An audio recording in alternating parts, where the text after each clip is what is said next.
Ini baru 67 orang ya. Kita sambil bacakan pertanyaan, mudah-mudahan nanti ini bisa menjadi Waalaikumsalam keterwakilan daripada warahmatullahi wabarakatuh. pertanyaan teman-teman semuanya.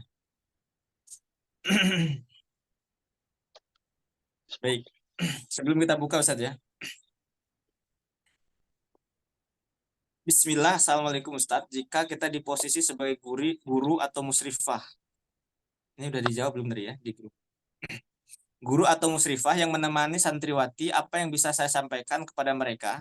Yang qadarullah ada perasaan benci kepada ibunya atau orang tuanya, ada perasaan ingin menjauh dan memiliki memori negatif atau trauma pengasuhan, sehingga anak melakukan maksiat mungkin atau apa ini ya, maksiat mungkin ya, tatkala sendirian. Juga belum benar-benar mandiri dalam ibadah, padahal usianya sudah 15 tahun Ustaz. Tetapi sikap dan pemikirannya seperti anak usia di bawah itu. Jadi apa yang harus dilakukan oleh musyrifah ini atau seorang guru pendamping ini Ustaz? Ya, karena fokus kita pembahasannya sekarang di fase usia sebelum 11 tahun, jadi kita fokus ke situ dulu ya. Nanti untuk usia remaja itu di kelas 17 dialog karena perlu pembahasan panjang awalnya menuju titik itu. Nah, kalau posisinya sekarang di usia 15 tahun dan belum memiliki kesadaran seperti yang diharapkan, itu artinya proses yang sebelumnya itu ada yang terlewatkan. Jadi ini bukan porsinya para guru seharusnya. Porsinya siapa? Porsinya para wali murid. Jadi wali murid diajak ketemu, difahamkan bahwa kondisi anak-anak demikian. Tapi memang kadang ada wali murid itu yang denial gitu, nolak kalau diajak ngobrol tentang perkembangan anaknya. Mereka berharap anak-anak dipondokkan itu ya sudah selesai. Maunya begitu semua orang tua. Padahal anak datang ke pondok itu ya dengan membawa masa lalunya masing-masing. Nah itu persoalannya. Jadi saran saya untuk para guru, buatlah program untuk bisa ketemu dengan wali murid. Nah, yang beberapa kali pernah kita lakukan, kita ngobrol, kita dampingi dengan Ustadz Faizi itu di mana? Di Pondok Salem ya, di Pondok Salem. Kemudian di SD-nya Ustadz Dirsan di Purbalingga itu Masya Allah, dia sudah menjalankan proses konseling. Kemudian di Amuntai, beberapa asatid di sana, mereka pakai konsep yang kita diskusikan. Jadi mereka ada forum sendiri untuk apa namanya melakukan asesmen ke anak didik, kemudian mendampingi mereka dan seterusnya. Nah, kita juga sudah punya format untuk asesmen anak-anak, cuman itu nanti mungkin di kelas konselor atau mungkin kapan lah ya ini saya masih belum bisa menyampaikan karena itu khusus untuk para guru, khusus untuk apa yang tugas BK itu ya BK ya di sekolah ya. Nah, secara umum ya Betul. apa harus dilakukan? Ya karena fasenya dia sudah di fase usia 15 tahun, yang perlu dilakukan adalah satu, seperti konsep kemarin, kembalilah ke fase sebelumnya. Fase sebelumnya itu seharusnya dihandle oleh orang tuanya. Lalu yang kedua, tetap pertahankan fase sekarang ini, fase kedua, yaitu dengan memperbanyak dialog dengan mereka. Nah, kalau kembali ke fase awal tidak bisa dilakukan oleh orang tuanya, yang bisa melakukan itu adalah gurunya atau teman-teman yang baik. Teman yang baik itu yang bisa mempengaruhi. Tapi saran saya guru yang ikhlas. Guru yang lebih senior, yang umurnya terpaut jauh, tidak terlalu dekat. Nah, itu yang bisa mewakili. Jadi musrif atau musrifah di kamarnya misalnya ngobrol, diajak ngobrol anak ini dia dekat, lakukan seperti yang kemarin lah. Jadi pagi diajak doa bersama, lalu kasih penghargaan dengan didoakan. Ya kalau ustadz ya ke santri, kalau ustazah ke santriwati begitu. Lakukan hal itu sama kayak kemarin di dekat itu untuk mewakili posisi orang tua. Nanti bertahap penyelesaiannya tidak bisa langsung. Insya Allah ya mudah-mudahan nanti kalau ada kelas konselor untuk para guru, monggo silahkan hadir karena itu dibutuhkan oleh para guru. Masya Allah. Baik. Nanti kita agendakan kelas konselor Ustadz ya. Berapa bulan Ustadz? 6 bulan atau 1 tahun? Tidak tahu nanti. Insya Allah ya. Jadi kalau nanti para guru atau para pendidik yang ikut kelas konselor, insya Allah nanti paham bagaimana cara menangani anak-anak yang misalkan ada masalah-masalah yang khas biasanya. Apakah tantrum, apakah nanti anak ini memiliki karakter-karakter yang memang agak sedikit aneh, misalkan dalam eh, belajarnya dan lain-lain. Baik, satu pertanyaan lagi Ustadz, nanti setelah ini kita mulai saja. Ini ada pertanyaan yang Afan Ustadz izin bertanya, bagaimana jika anak usia 7 atau 8 tahun sudah mengerti seks hubungan suami istri? Bagaimana sikap kita, sikap dan tindakan yang harus saya lakukan sedangkan saya guru SD magang dan belum menikah? Nggak apa-apa, Ustaz. nggak apa-apa. Jadi Jadi, anaknya usia 7 atau 8 tahun. Yang jadi jadi intinya pertanyaan tidak mungkin apa-apa. tahunya dari mana Ustaz? Ya, ya. Jadi poin-poin terpentingnya anak-anak di fase ini mereka memang sudah mengenal gender. Seharusnya pengenalan mereka sebatas ini aurat, ini bukan aurat, ini mahram, ini bukan mahram. Kemudian terhadap mahram demikian cara bersikapnya, auratnya. Kemudian untuk yang bukan mahram, auratnya demikian. Sebatas itu. Seharusnya itu yang diajarkan. Nah, ketika mereka sudah mengerti lebih dari itu, ya tidak bisa dibongkar lagi, ya memang sudah masuk dalam pikirannya.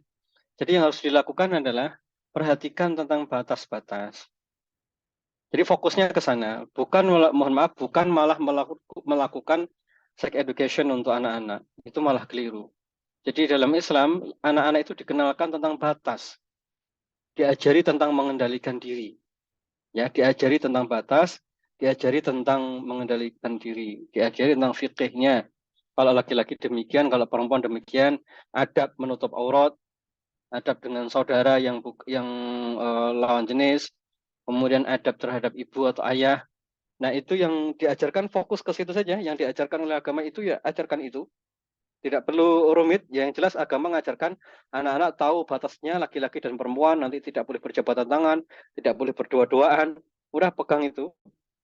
Setelah mereka difahamkan, tambahi dengan jelaskan tentang dosa ketika berdua-duaan, dosanya ketika berdekatan dengan bukan mahram, tentang menundukkan pandangan. Ya, hal-hal yang sedemikian ini yang diajarkan oleh Nabi, ya sudah itu saja yang cukup diajarkan, dan itu lebih dari cukup insya Allah. Karena yang terpenting sebenarnya bukan menghalangi mereka untuk mengerti hal itu, karena nanti mereka pasti akan tahu cepat atau lambat. Yang terpenting adalah membangun kendali dirinya. Karena itu fitrah alamiah, nanti ketika mereka sudah dewasa menikah juga akan tahu tentang hal itu.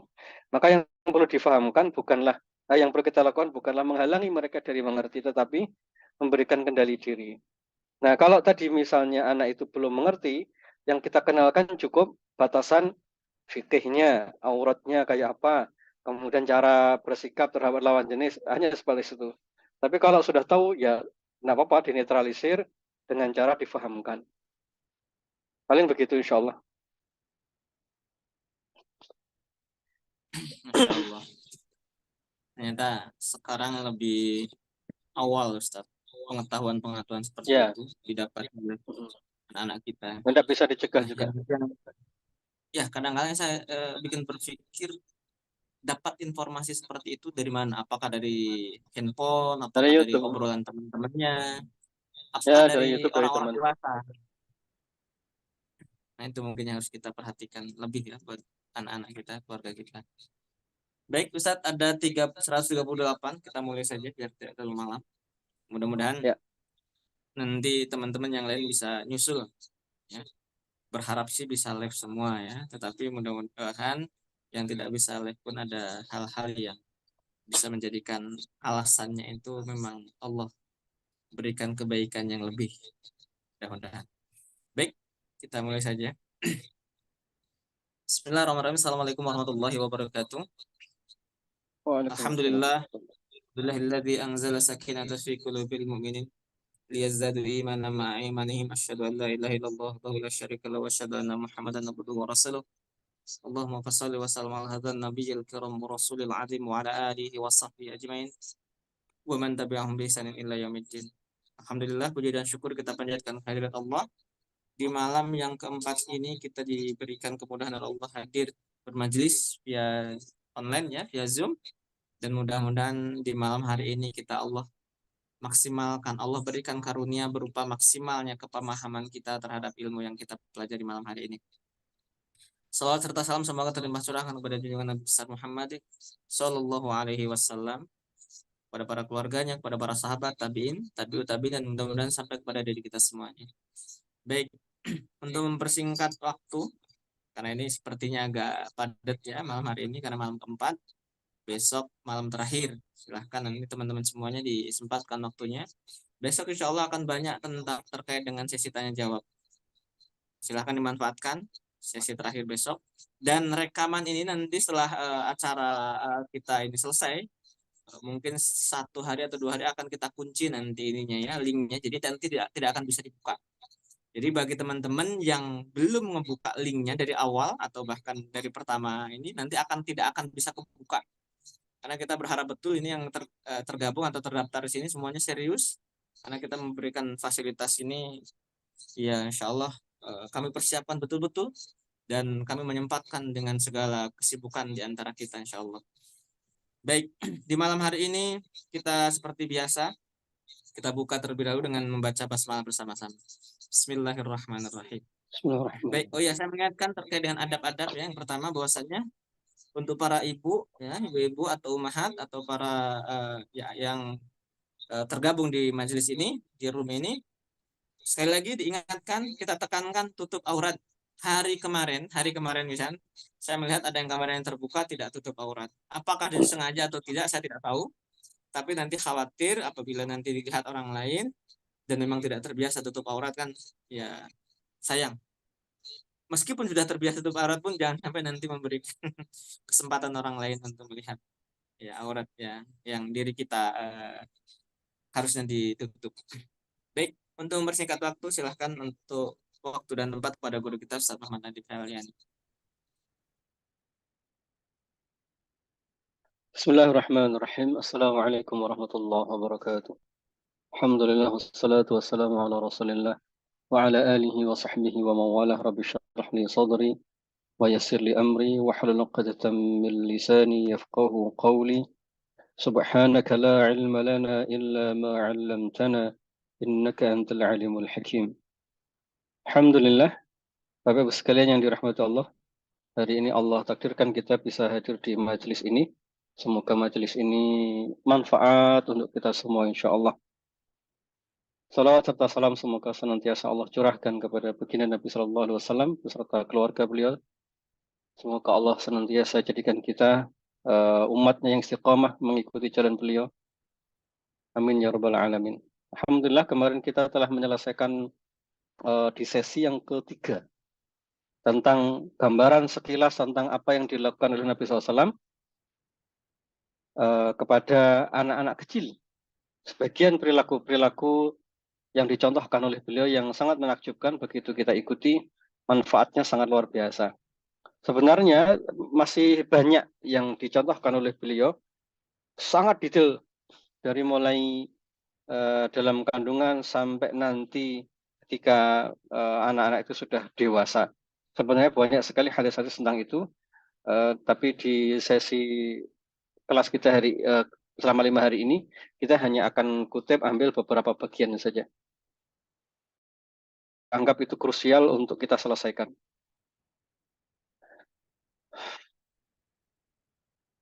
Mudah-mudahan di lain sesi nanti insya Allah, mudah-mudahan ada kelas lanjutan yang jauh lebih kompleks. Insya Allah. Bentar.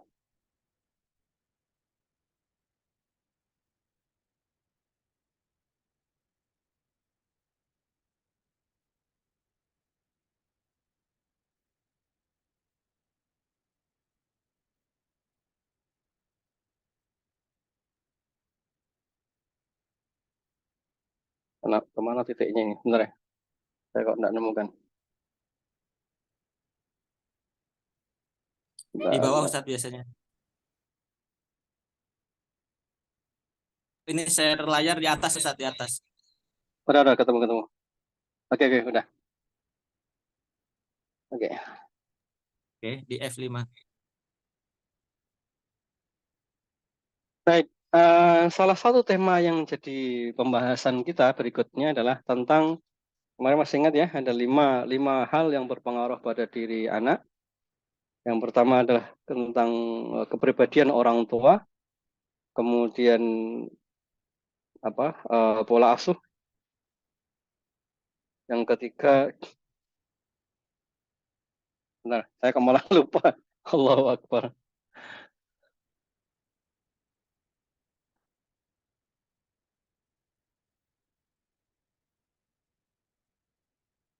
Oh, tentang tumbuh kembang ya, tentang tumbuh kembang, kemudian tentang pola asuh. Nah, hari ini yang keempat kita akan bahas tentang pengaruh lingkungan kepada anak. Tapi kita jadikan satu dengan yang kelima karena beberapa hadis yang kita kumpulkan tidak terlalu banyak.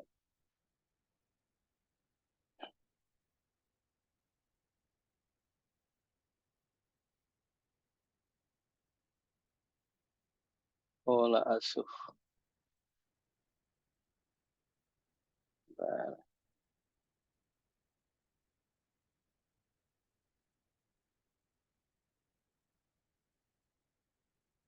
pola asuh sudah.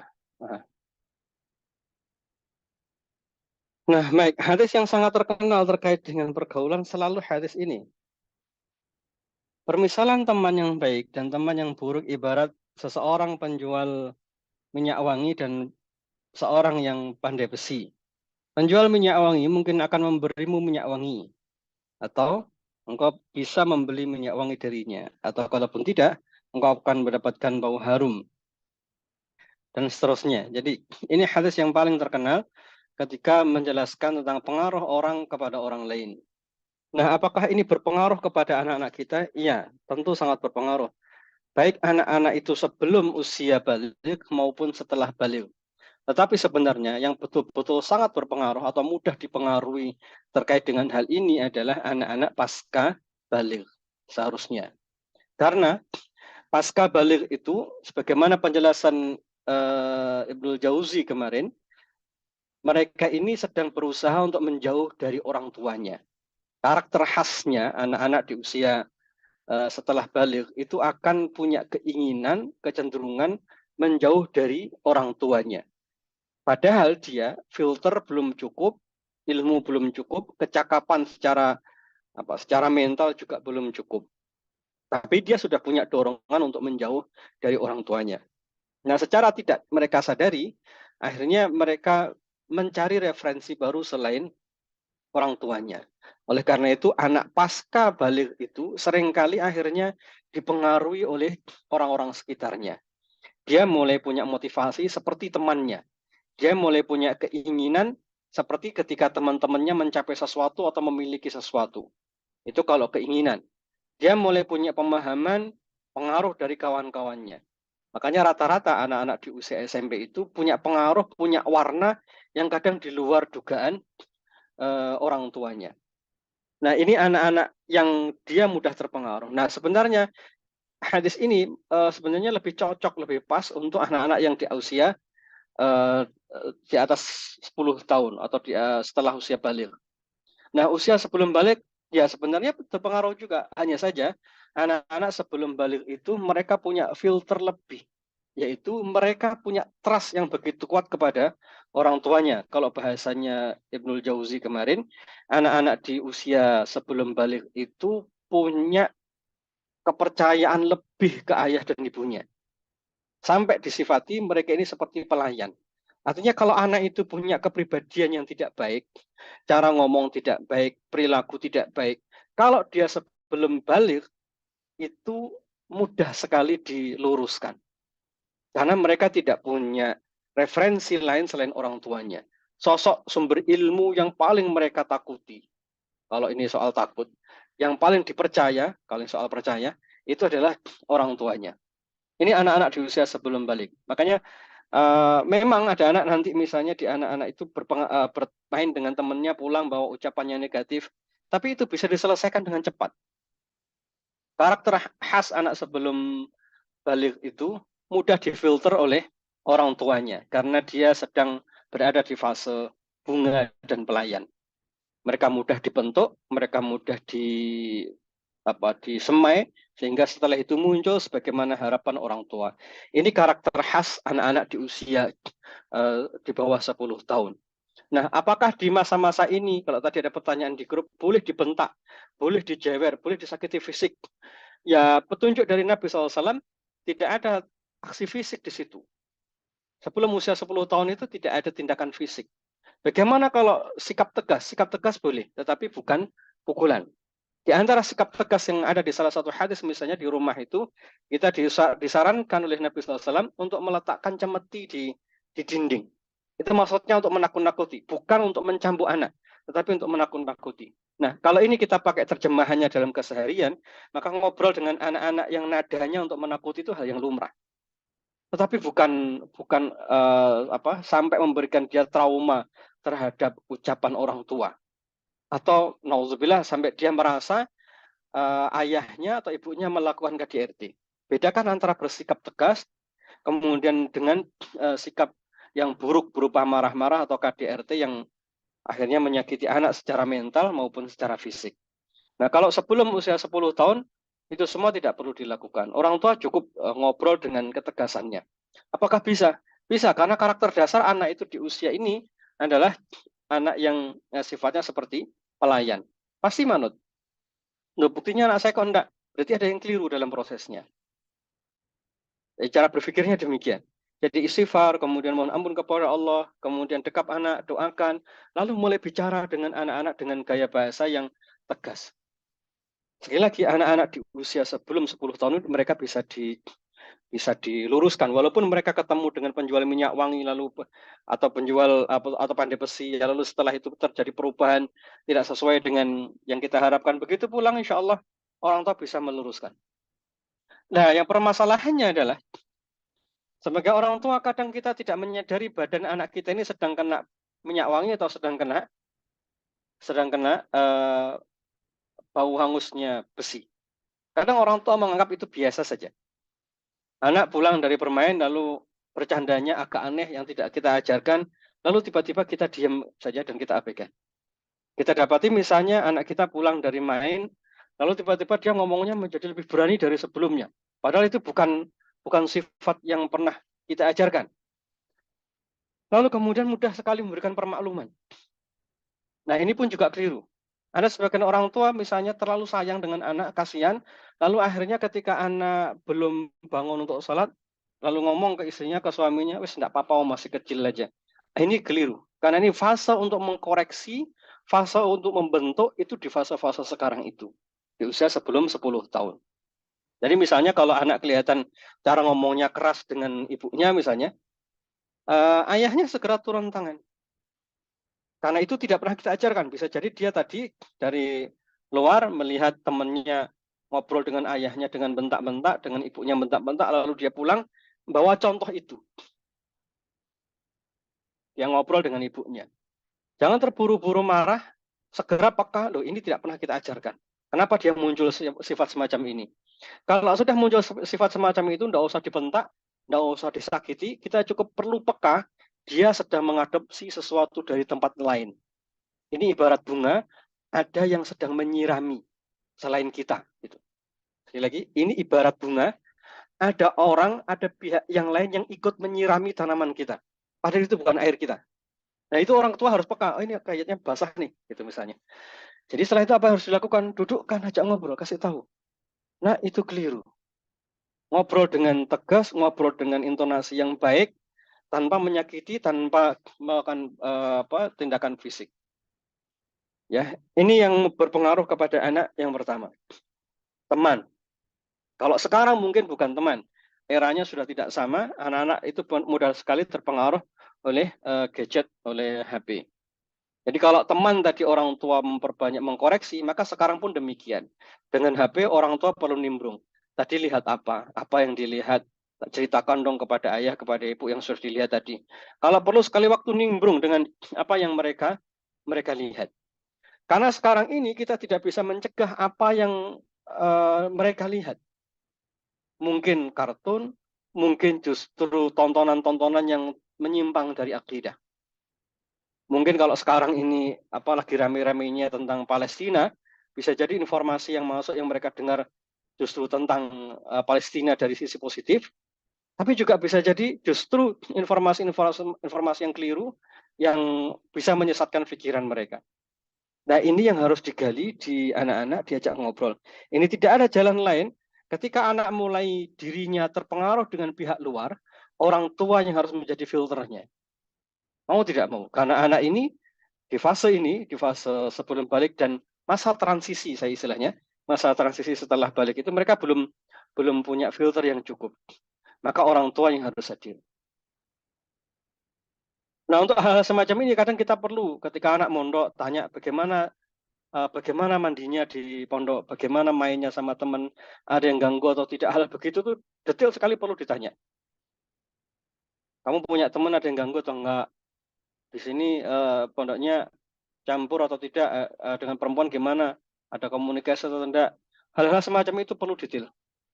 Misalnya kalau tidur, kamu tidurnya selimutan bareng atau enggak sama teman? Hal-hal yang sepele-sepele dalam tanda kutip ya, yang itu pernah disebutkan oleh Nabi SAW, itu bukan sepele. Itu harus betul-betul ditanya. Karena nanti ada sebagian kasus-kasus di pondok, misalnya ada anak yang ternyata karena jumlah air sedikit, hal-hal teknis ya, karena jumlah air sedikit, kemudian ruangannya juga sedikit karena terburu waktu. Akhirnya anak-anak itu sebagiannya ada yang mandi bareng, laki-laki gitu. Nah itu real terjadi di sebagian pondok. Nah hal semacam ini kadang tidak terrekam, tidak diketahui oleh orang tua. Nah itu semua bisa mempengaruhi pribadi anak. Dari mana? Dari teman.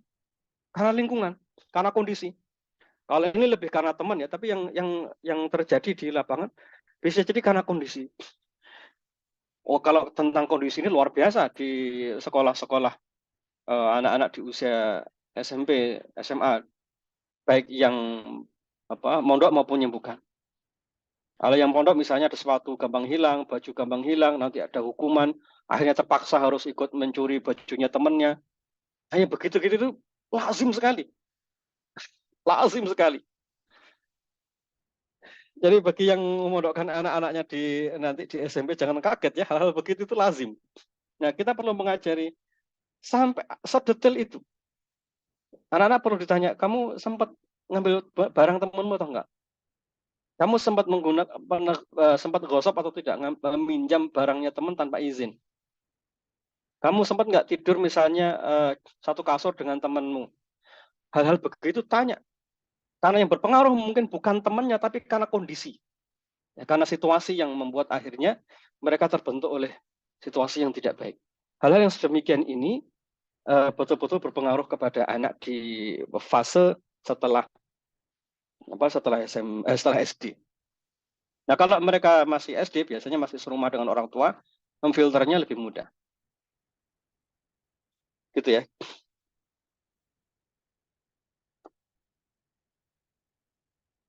Baik.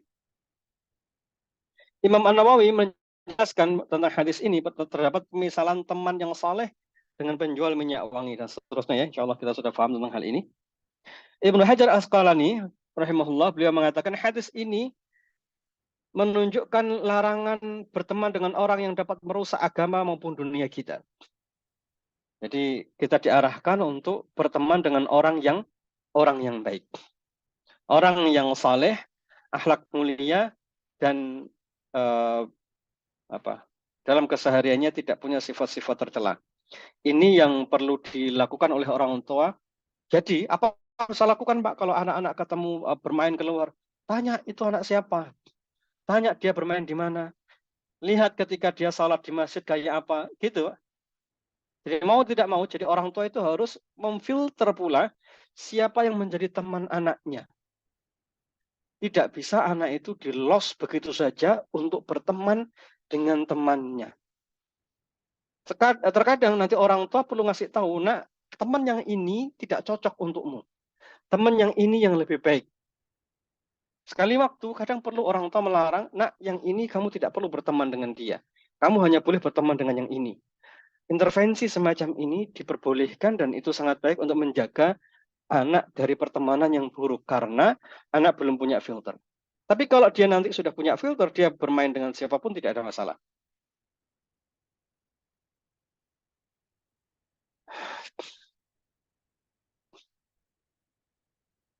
Baik. Dalam dalam Sunan Tirmidzi, seseorang itu akan mengikuti agama temannya Karenanya, hendaklah salah seorang di antara kalian mencermati dengan siapa ia berteman. Bapak Ibu sekalian yang dirahmati Allah, hadis ini sekali lagi ini lebih pas sebenarnya kalau anak-anak itu sudah dewasa, sudah remaja sehingga mereka mudah memilih teman. Tapi tentang pengaruhnya itu betul-betul ternyata terjadi meskipun masih anak-anak sebelum balik. Untuk poin ini tentang agama ya, tentang agama. Karena kita mengajari agama itu sejak sebelum balik. Berbeda dengan yang sebelumnya tadi. Kalau tentang agama, agama itu diajarkan sebelum balik. Jadi kalau dia berteman dengan anak yang dia malas-malasan dalam urusan agama, nanti anak bisa tertular. Contoh sederhana itu tentang tertibnya salat, atau tentang tenang atau istiqomah atau tumak ninahnya seorang anak waktu salat. Kadang anak itu ketika dia sholat dengan kita, dia tenang. Tapi begitu dia sholat dengan temannya, itu guyon, bercanda. Kemudian tidak tenang ketika sholat. Melihat ada yang begitu, jangan diam. Ya, melihat anak yang sholat lalu dia bercanda, orang tua jangan diam.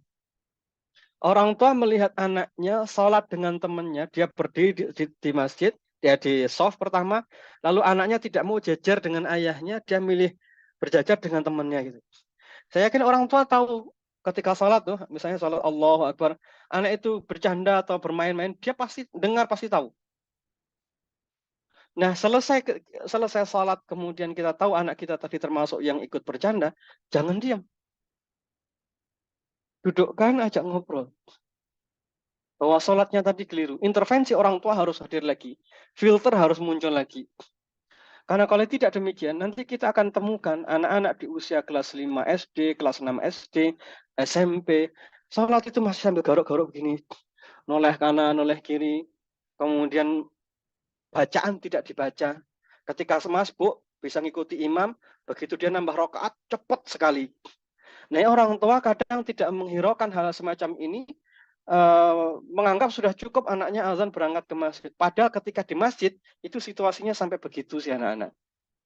Jadi kualitas agamanya orang tua menyangka dia sudah senang nih anak azan berangkat ke masjid, tetapi ketika sholat sendirian ternyata dia tidak melakukan sholat dengan baik. Bahkan ada sebagian anak-anak itu ketika sholat datang itu sudah komat, habis lari-lari, lalu kemudian berbaris, dan ketika berbaris itu sambil guyon bercanda gitu. Ketika waktunya membaca, lisannya, mulutnya tidak bergerak sedikit pun untuk membaca. Ini hal-hal yang seolah-olah sepele, tapi itu kaitannya erat dengan kualitas agama. Dari mana dia begini tadi? Dari pengaruh orang tuanya ataukah dari pengaruh temannya? Kalau pengaruh orang tuanya, mungkin orang tuanya membiarkan saja. Sehingga akhirnya dia memilih seenaknya. Sedangkan kalau ini pengaruh dari temannya, ketika dengan orang tuanya dia tenang, dia tumak ninah, tapi ketika sudah bertemu sama temannya, bacanya asal-asalan. Saya mengamati hal-hal semacam ini dulu ketika anak-anak masih di awal-awal belajar sholat, ya mereka mengalami hal itu. Jadi ketika sama saya tenang, kemudian ketika sendirian, oh kok cepat sekali. Akhirnya saya dudukkan saja ngobrol. Dek, sholatnya kok cepat banget ya? Coba deh, Abi tungguin. Coba sholat, 1 rakaat aja, coba berdiri. Coba berdiri dulu. Akhirnya dia berdiri baca Al-Fatihah sampai kemudian sujud, hanya 1 rakaat terus salam. Coba hitung, tadi masbuknya, tadi waktu sholat sendirian kok cepat banget? Lebih lamaan 1 rakaat ini. Baru akhirnya dia ngaku, saya tanya, dibaca enggak sih bacaannya? Dibaca, Bi. Baik, kalau memang dibaca, ayo dites. Nah, begitu dibaca, bacaannya dibaca, ternyata ada bacaan-bacaan yang hilang. Nah, berarti selama ini kamu tidak baca, buktinya itu bacaannya ada yang hilang nih. Akhirnya diulang lagi prosesnya. Nah, begitulah, ya harus sedetail itu. Karena kalau tidak, kita hanya senang, wah anak saya sudah berangkat ke masjid, setelah itu selesai. Enggak selesai. Karena ada pengaruh temannya yang mungkin akan mengurangi kualitas agamanya sang anak. Anak sudah sholat, alhamdulillah. Tapi detailkan lagi, bacaannya dibaca atau tidak. Kalau perlu, keraskan di awal-awal belajar. Karena ini bagian dari proses supaya anak itu tetap terjaga agamanya. Nanti setelah itu, kasih pagar lagi. Misalnya, nak ketika kamu ke masjid itu, kamu boleh main deh. Tapi begitu sudah terdengar azan, tempatmu harus sudah di dalam masjid. Nanti kalau sudah duduk di dalam masjid itu, nak, itu tidak boleh lagi ngomong, tidak boleh lagi teriak-teriak. Kenapa? Karena di situ banyak orang-orang sepuh. Nah, gaya bicara semacam ini itu untuk mengendalikan tadi. Karena anak-anak sebelum balik usia sebelum 10 tahun itu, dia tidak punya argumentasi untuk kendali diri. Paham ya? Yang kemarin kita bahas. Jadi anak-anak sebelum usia balik itu belum punya argumentasi banyak. Dia itu memerlukan argumentasi dari orang yang sudah dewasa. Makanya dia disebut sebagai pelayan karena bisa betul-betul dibentuk oleh orang tuanya. Jadi misalnya ketika dia berangkat ke masjid, dia tidak punya argumentasi kenapa harus tenang. Karena anak-anak ini dia punya hajat, tidak punya sabar. Jadi sabarnya belum terbentuk. Nah, sabar itu terbentuk dengan ilmu. Makanya begitu mau berangkat ke masjid, orang tua harus ngomong, "Nak, kita ini mau ke masjid, di sana nanti tempatnya orang ibadah, ada orang yang tua, mereka ini bisa ngamuk nak kalau dengar anak-anak rame. Itu tidak menghormati orang. Kamu lihat itu bapak itu sudah sepuh ketika doa begini itu mungkin di rumahnya ada yang sakit, ada yang butuh uang banyak, mereka doa sama Allah. Kamu rame di sini bikin masalah nanti." Nah, ini argumentasi-argumentasi yang sangat sederhana dalam pikiran mereka, tapi itu bisa membuat mereka tiba-tiba diam di masjid. Nah, fungsi orang tua itu adalah memagari ini karena anak tadi akan terpengaruh oleh temannya karena dia baru punya hajat, belum punya argumentasi untuk membangun kesabarannya. Ya harus cerewet begitu akhirnya. Dengan cara itulah akhirnya anak itu nanti ketika ke masjid dia tenang, temannya rame dia hendak ikut rame. Bahkan kalau perlu sampaikan, nah kalau sudah berdiri di belakang imam, temanmu tiba-tiba ngajak bercanda, jangan ikuti nak. Karena yang benci ke kamu nanti bukan hanya yang di sebelahmu, imamnya pun yang sedang membaca dengan keras terganggu. Hal-hal begini nih sifatnya sederhana, mudah difahami oleh mereka sebagai anak kecil, ya mudah difahami oleh mereka sebagai anak kecil dan mereka tahu saya harus ngapain setelah ini. Karena sekali lagi anak-anak yang sebelum masuk usia balik tadi dia belum punya ilmu, artinya dia belum punya argumen, dia belum punya alasan untuk bisa memperkuat kesabarannya untuk bertahan diri. Nah, orang tua yang ngasih alasan sebanyak-banyaknya, orang tua yang ngasih alasan sebanyak-banyaknya supaya dia punya alasan kenapa saya harus diam. Nah, pada fase ini akhirnya, nah kalau kamu rame, nanti pulang jewer sama ayah. Dia tidak mengerti sholat itu, kenapa dia harus diam akhirnya. Inilah kenapa pada fase ini, orang tua tidak boleh bersikap terlalu keras, karena anak menjadi tidak punya argumen untuk taat kecuali kekerasan orang tuanya. Begitu orang tuanya nggak ada, selesai dah. Dia tidak akan bisa disuruh lagi, dia tidak akan bisa sholat lagi. Karena satu-satunya argumen dia untuk sholat itu hanya kekerasan dari ayah atau ibunya. Gitu ya. Ini anak yang dipengaruhi oleh temannya di fase mereka belum punya filter.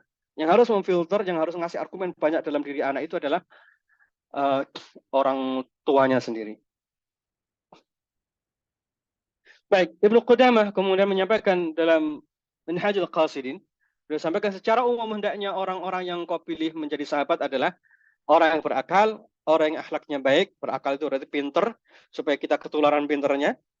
Kemudian akhlak baik, supaya kita ketularan baiknya. Bukan orang fasik.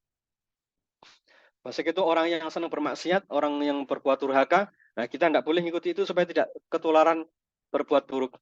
Bukan pula ahlul bid'ah, bukan pula orang yang rakus dengan dunia. Ini kan untuk orang dewasa semua sebenarnya. Tapi apakah bisa untuk anak-anak? Bisa banget. Tinggal kita pilih, nak, kalau kamu mau berteman, ayo cari yang pintar deh. Ya, cari yang pintar. Alhamdulillah. Kemudian pilihkan yang akhlaknya baik. Karena ini sebenarnya kalimat Ibnu Qudamah ini untuk orang yang sudah punya filter, jadi dia bisa milih untuk dirinya sendiri, bisa memutuskan untuk dirinya sendiri. Tapi bagi anak-anak yang belum punya kemampuan untuk memutuskan untuk dirinya sendiri, orang tuanya harus pasang alarm. Nah, temanmu yang itu namanya siapa? Ini ya, Masya Allah ya, kemarin dia dapat hadiah, dia ranking 1. Coba berteman sama dia. Satunya lagi, nah, temanmu yang itu namanya siapa? Si Fulan ya. Masya Allah, kemarin ketika dia ada orang jatuh, dia yang nolong. Itu baik orangnya. Nah, temanmu yang itu siapa, nak? Namanya si Fulan ya. Kamu jangan deket-deket ya sama si Fulan itu ya. Omongannya kasar, dan seterusnya. Jadi yang memberikan opsi itu adalah orang tua. Ini bedanya kalau anak sebelum balik dan setelah balik.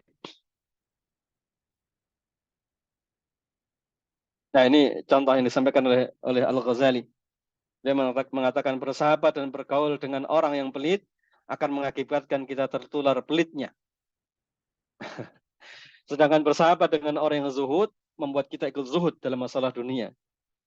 Karena memang asalnya seseorang akan mencontoh teman dekatnya. Masya Allah, ini kalimat dari Imam Al-Ghazali. Ini pentingnya kita memilihkan teman. Nah, kalau ini bentuknya manusia. Kalau bentuknya benda, ya anak itu akan menjadi seperti apa yang ia tonton. Sama kayak kita. Ada di antara kita ini yang hijrah karena kita melihat ceramah. Betul ya? Jadi sama persis seperti kita. Nah, sekarang berarti kalau orang kita bisa memfilter, maka waktu pakai HP juga harus kita filter. Baik, ini salah satu hadis yang saya senang sekali hadis ini.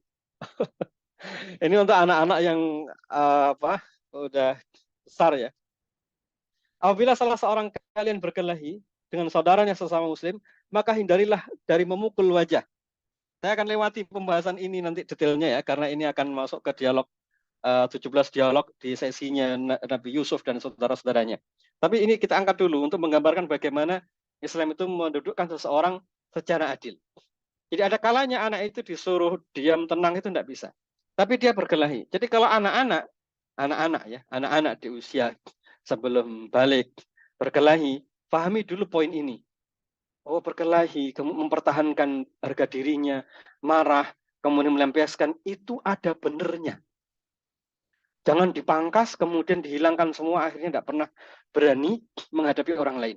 Kalau semacam itu nanti berisiko di kemudian hari, karena dia kalau laki-laki, dia harus menjaga istrinya, menjaga anak-anaknya. Menjaga kehormatannya sebagai muslim. Tetapi kemudian Nabi SAW menggarisbawahi, kalau dengan sesama muslim, hindari dari memukul wajah. Udah, sesederhana itu. Kenapa Nabi tidak menyuruh, jangan berkelahi, karena begitu. Ya, itulah cara hidup alamiah. Kita akan ada masanya. Ada sebagian orang itu akan berkonflik.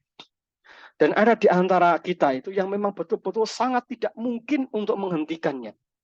Dan tidak ada pilihan kecuali harus melakukan hal semacam ini. Itu tidak dihilangkan. Jadi maksud saya begini, saya ingin menyampaikan ini kepada antum sekalian. Kalau melihat anak-anak berantem itu cool dulu. Tenang dulu, santai dulu. Itu bagian proses yang secara alami memang ada dalam diri mereka, termasuk kita. Jangan paksa anakmu menjadi kalem dan pemaaf 100% tanpa ada perasaan marah sama sekali.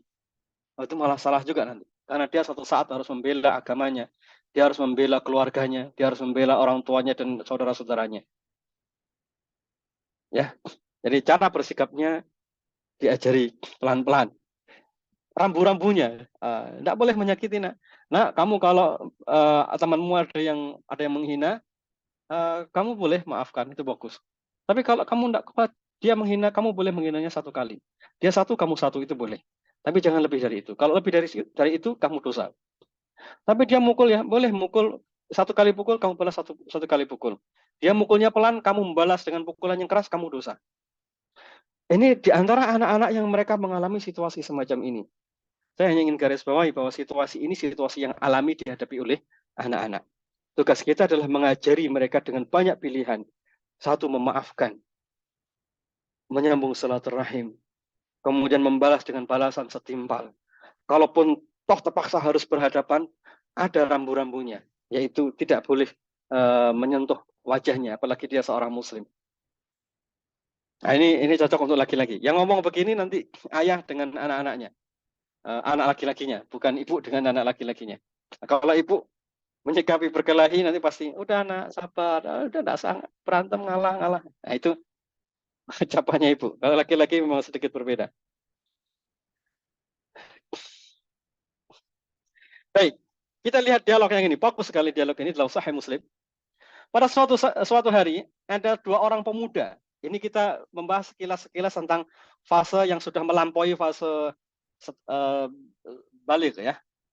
Ada 2 orang pemuda, bukan lagi anak-anak, sedang berkelahi, masing-masing dari kaum Muhajirin dan kaum Ansar. Pemuda Muhajirin berteriak, "Hai kaum Muhajirin," maksudnya mau minta tolong. Pemuda Ansar pun mengatakan, "Hai kaum Ansar, Mendengar itu Rasulullah SAW keluar dan bertanya, ada apa ini? Bukankah ini seruan jahiliyah? Masya Allah.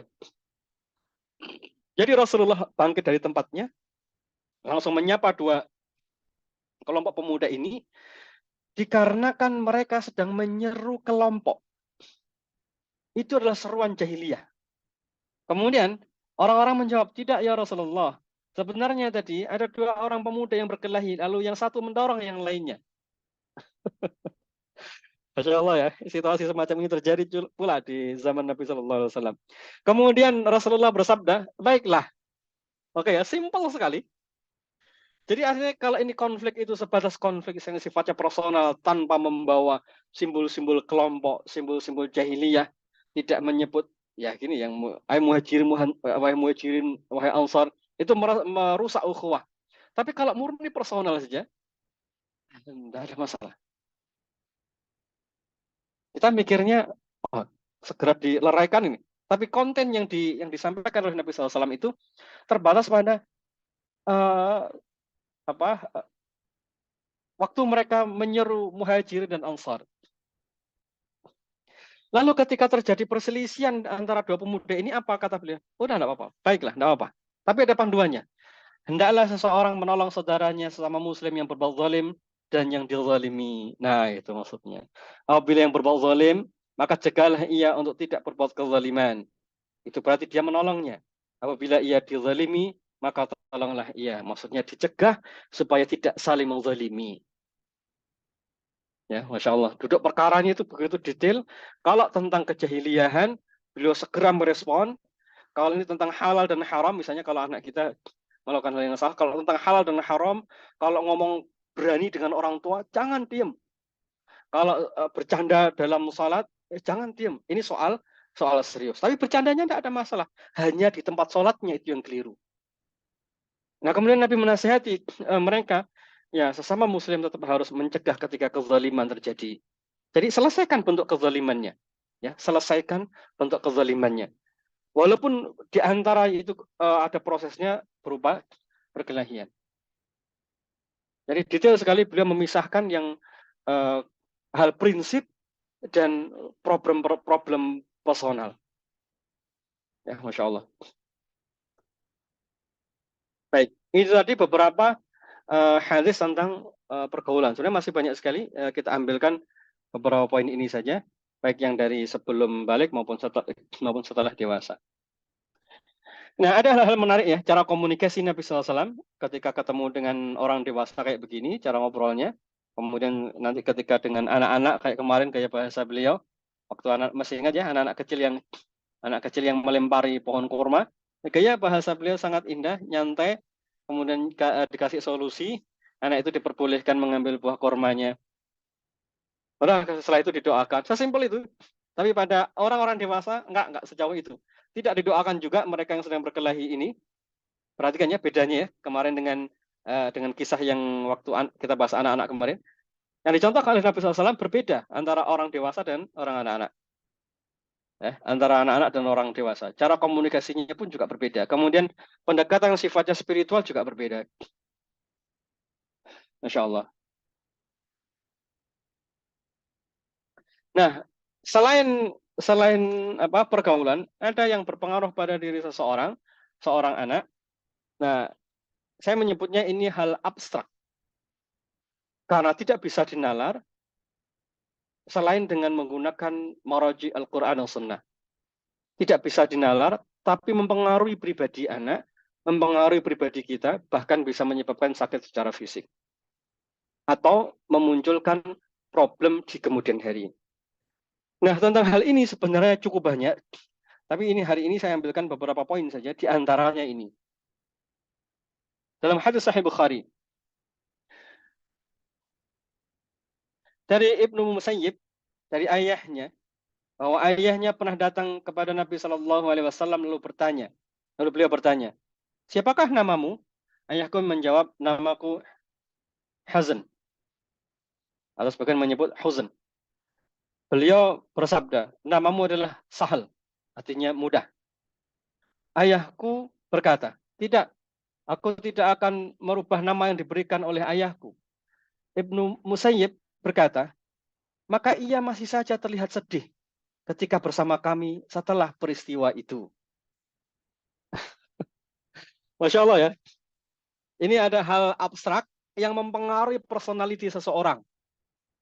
Jadi awalnya si anak ini bernama, yang namanya itu maknanya adalah sedih. Lalu diganti oleh Nabi yang maknanya adalah mudah, sahal. Tapi dia tidak mau merubah. Namanya tetap kesedihan maknanya. Lalu Ibnu Musayyib menyampaikan, maka ia masih saja terlihat sedih ketika bersama kami setelah peristiwa itu. Ya, terus sesuai dengan karakter namanya. Penjelasan yang sangat baik tentang hal ini nanti disebutkan oleh Ibnu Qayyim al-Jauziyah di Zadul Ma'ad. Beliau menyebutkan dengan lebih detail lagi sampai beliau menggambarkan, beliau mencatat nama-nama di perang Badar. 3 orang pertama yang bertempur mewakili kaum muslimin dan 3 orang yang mewakili orang-orang Quraisy. Orang-orang yang mewakili kaum muslimin diantaranya Ali. Yang kedua siapa? Lupa, ada 3. Itu yang nama-nama ketiga orang ini berarti yang maknanya itu semuanya baik. Tentang ketinggian dan seterusnya. Nah gitulah, Masya Allah. Ini yang sifatnya abstrak. Apakah betul ini berpengaruh, Pak? Saya baru ketemu mungkin 1 atau 2 kasus di lapangan. Ketika ada seseorang yang konseling ke saya. Problemnya adalah anaknya ini kerasnya minta ampun, kemudian dia main game, kecanduan, begitu diminta berhenti, dia bakar kamarnya. Marah, dia bakar kamarnya. Kemudian saya tanya, Pak, nama anaknya siapa? Kemudian beliau menyebutkan salah satu namanya, yang artinya itu penguasa. Akhirnya saya bilang, aduh Pak, namanya diganti dulu. Jadi saya mengikuti metode yang disebutkan oleh Nabi SAW semacam ini. Itu ternyata berpengaruh. Hadis sejenis ini sangat banyak. Ini hanya saya ambilkan satu saja dalam Sahih Bukhari. Nah, ini diantara yang pernah dilakukan oleh Nabi SAW. Beliau pernah mengganti seorang yang namanya Al-As, orang yang suka bermaksiat. Kemudian Aziz, itu nama Allah. Kemudian Atalah, keras. Kemudian ada namanya Syaitan, ada namanya Ghurab, dan seterusnya. Jadi itu nama-nama di antara orang-orang yang pernah ketemu dengan Nabi SAW, lalu kemudian diganti namanya. Nah, ini kan tidak ada teorinya. Maksudnya tidak ada kronologinya tentang kepribadian anak. Tapi itu berpengaruh. Sebagaimana dalam hadis yang tadi. Baik, kemudian ada hal abstrak yang lain tentang kodrat penciptaan. Dalam hadis Hasan Sahih dalam Sunan Tirmidzi, Nabi SAW bersabda, sesungguhnya Allah Ta'ala menciptakan Adam dari segenggam tanah yang diambil dari seluruh bumi. Lalu anak keturunan Adam datang sesuai dengan kadar tanah itu. Di antara mereka ada yang berkulit merah, putih, hitam. Di antaranya pula ada yang ramah, sedih, keji, dan baik. Paham ya? Apa maksudnya? Ya, berarti memang ada di antara sifat-sifat itu yang mereka tumbuh sesuai dengan proses penciptaannya. Bukan karena turunan. Bapaknya baik, anaknya akan pasti baik, belum tentu. Atau bapaknya buruk, anaknya pasti buruk, belum tentu. Tetapi karena kadar penciptaan yang Allah ciptakan terhadap diri kita atau anak kita sendiri. Ya itu berpengaruh. Ya bagaimana ngaturnya sebagai orang tua? Ya kenali saja apakah ini ada bagian sifat kita pada dirinya atau sama sekali tidak ada. Tidak usah khawatir dengan itu. Ya karena memang ini sesuai dengan kadar penciptaan yang Allah takdirkan untuk untuk anak kita. Nah, yang pokok adalah anak itu bisa dibentuk. Sebagaimana penjelasan Ibnu Umar kemarin, kebaikan itu dibiasakan. Kalau kita bisa membiasakan anak kita, maka insya Allah mereka akan tumbuh dengan baik. Tapi pemahaman dari hadis ini, kita akan menyadari ada di antara sifat yang tumbuh pada diri anak itu tidak kita duga. Kayaknya saya nggak punya sifat itu deh, Pak. Suami saya juga nggak punya sifat itu deh, Pak. Kenapa bisa begitu?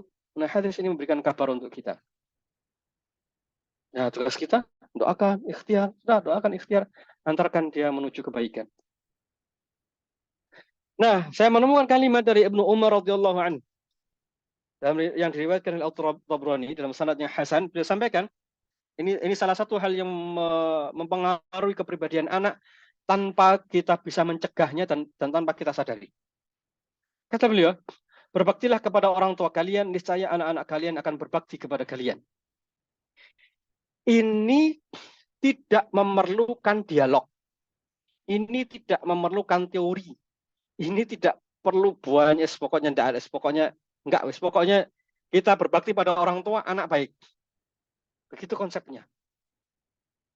Sebaliknya, kalau kita durhaka pada orang tua, anak itu akan menemukan jalan untuk durhaka kepada kita.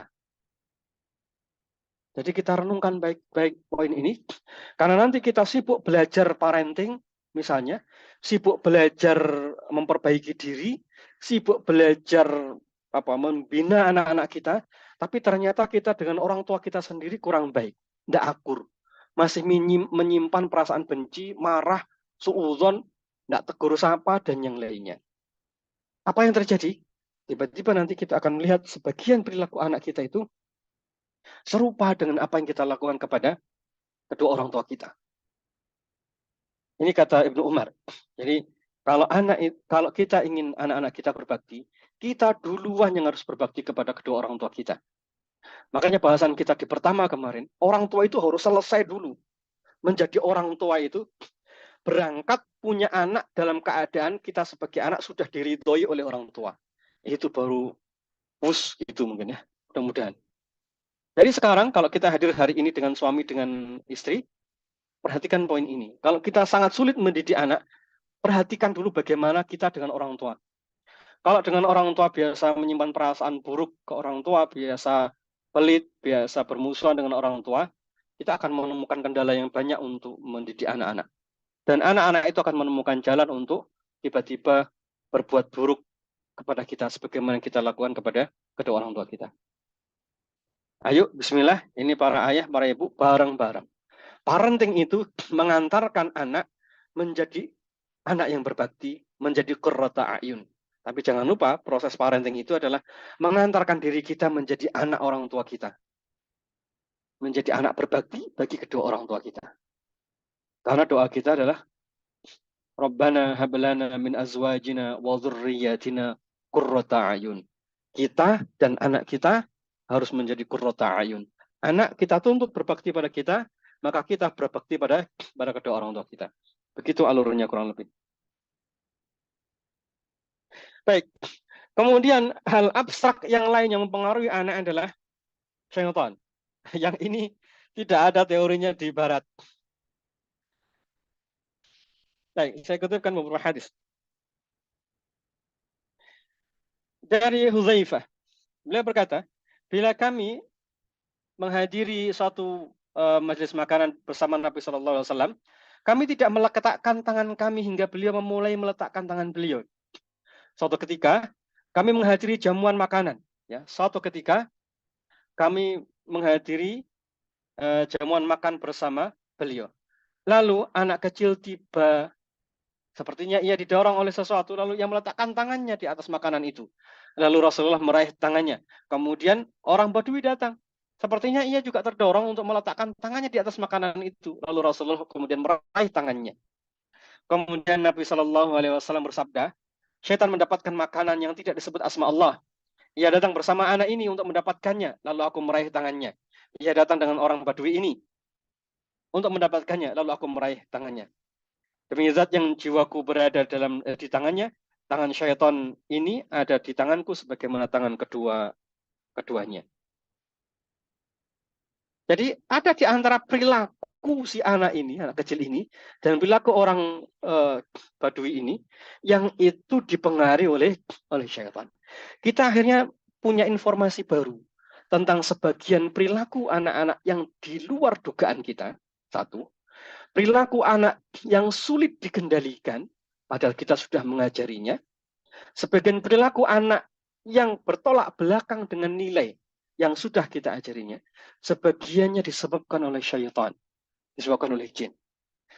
Dulu sempat saya pernah meruqyah ada anak yang dia tidak mau sholat beberapa hari setelah dia camping. Nah, begitu dibawa ke tempat saya, kemudian di ruqyah, alhamdulillah begitu selesai ruqyah, beliau sholat bersama keluarganya. Yang awalnya selama beberapa hari beliau tidak mau sholat. Yang ada di antara perilaku anak itu yang memang dipengaruhi oleh syaitan.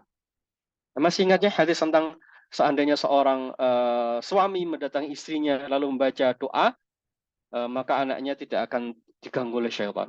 Nah, itu maknanya berarti ada sebagian perilaku-perilaku yang buruk itu bukan karena personality si anak ini, tetapi ada syaitan yang mengganggu. Ini pentingnya diajari tentang doa, diajari tentang kebaikan.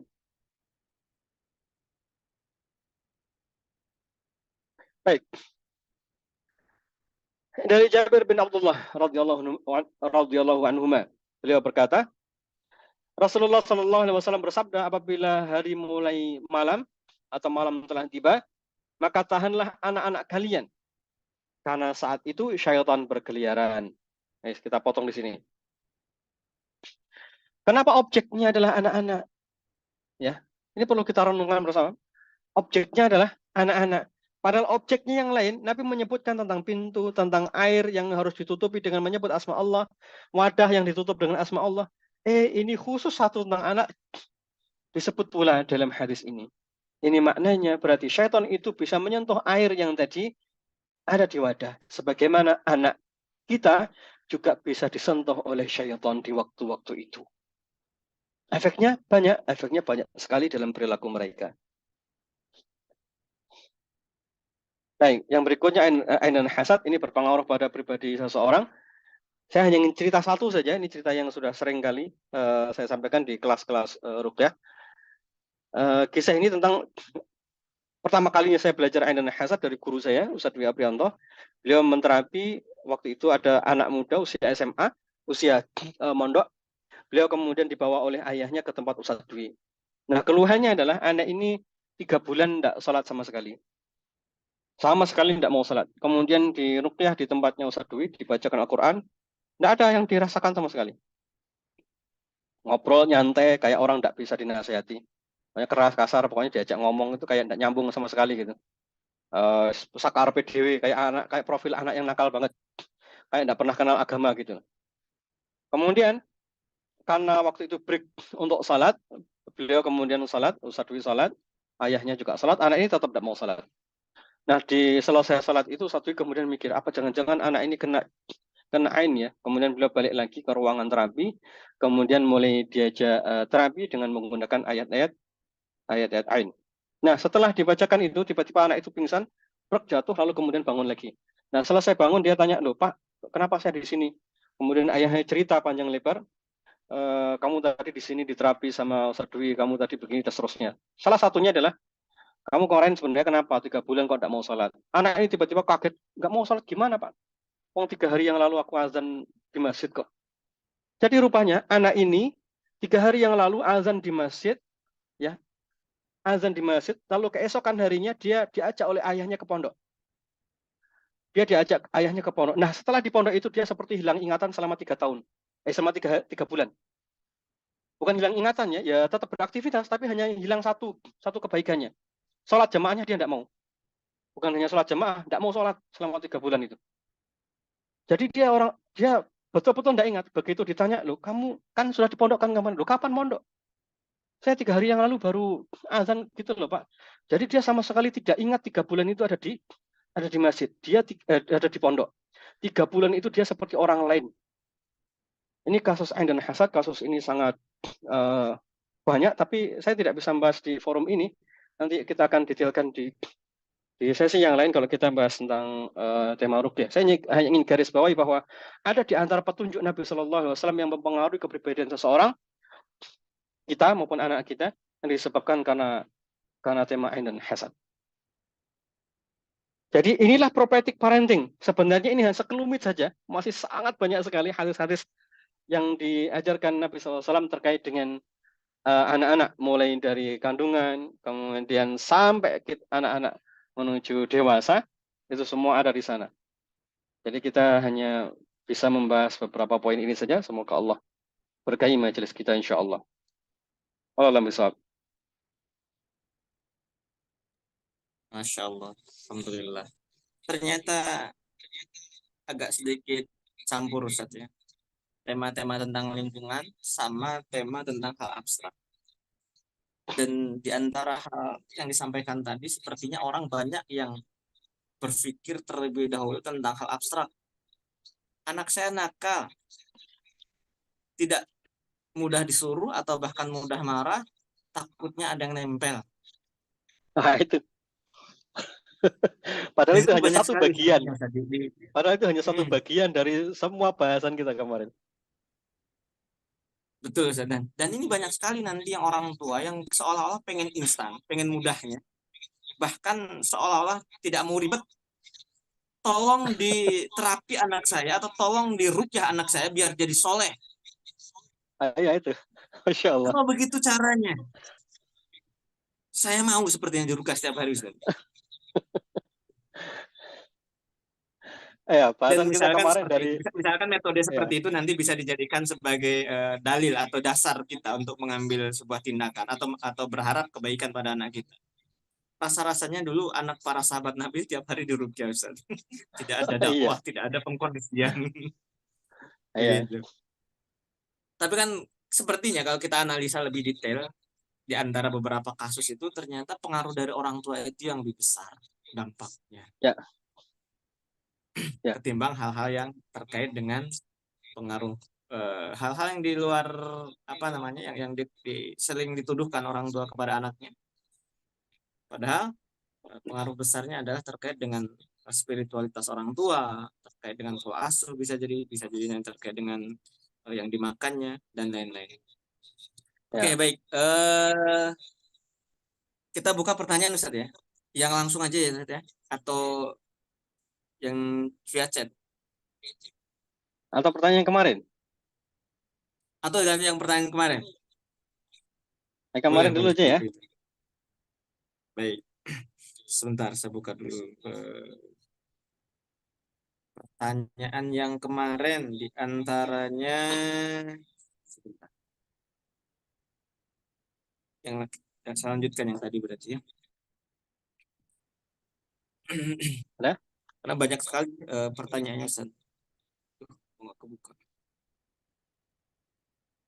Oke, baik. Pertanyaan yang berikutnya, Ustaz. Assalamualaikum, Ustaz. Setelah saya mempraktekkan apa yang Ustaz sampaikan semalam, saya niatkan agar anak-anak lebih mudah disuruh sholat. Mungkin harapannya ya, kita terkait dengan apa yang dilakukan, Ibu berharap tentang anaknya ya. Eh,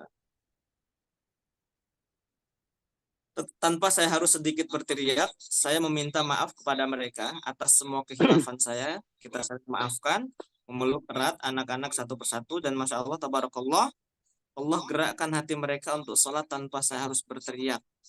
Cuma saya bilang, adakah yang belum sholat isya? Yuk sholat sebelum tidur. Mereka hanya menjawab, iya ibu, memeluk atau mendekap anak-anak. Mendoakan terbaik adalah obat buat saya lebih bersyukur.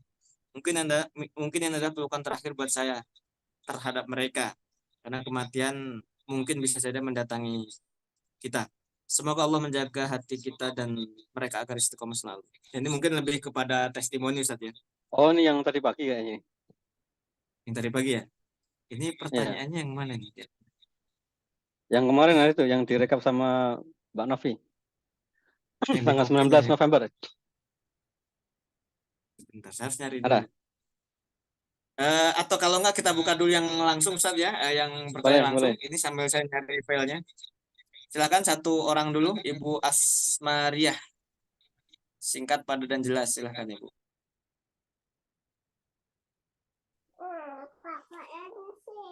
Syukur Ustaz. Assalamualaikum warahmatullahi wabarakatuh. Waalaikumsalam warahmatullahi. Subhanallah materinya Ustaz ya. Alhamdulillah saya bisa terbuka. Jadi saya punya anak 5 Ustaz. Anak saya yang pertama sudah 20 tahun. Ya namanya dulu belum tahu ilmunya ya Ustaz ya. Terus setelah saya mengetahui ilmu itu ternyata banyak sekali gitu kesalahan-kesalahan saya dalam mendidik anak. Dan terus melihat anak saya sekarang gitu kok Jadi kayak cerminan saya gitu ya, yang suka marah, emosi gitu kan. Ketika diajak ngomong juga suka ngebentak gitu. Ya emang itu atas kesalahan saya sendiri gitu.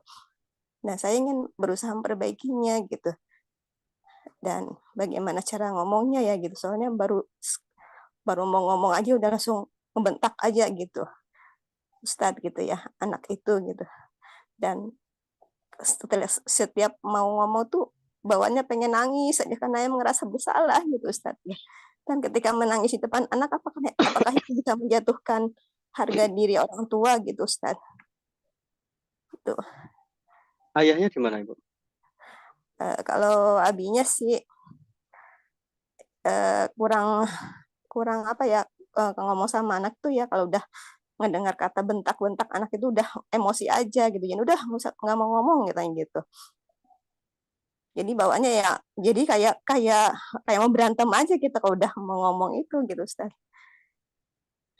Jadi gimana ya gitu mau mulai lagi ngomongnya gitu kan emang ya sudah 20 tahun ya udah ini ya diajak ngomong juga udah ngerasa ya udah banyak ini gitu. Jadi ya pengennya marah aja gitu. Dan saya juga kayaknya udah karena ngerasa salah saya gitu. Jadi ketika mau ngomong pengen nangis aja gitu. Itu Ustaz. Syukron atas jawabannya. Assalamualaikum warahmatullahi wabarakatuh. Halo.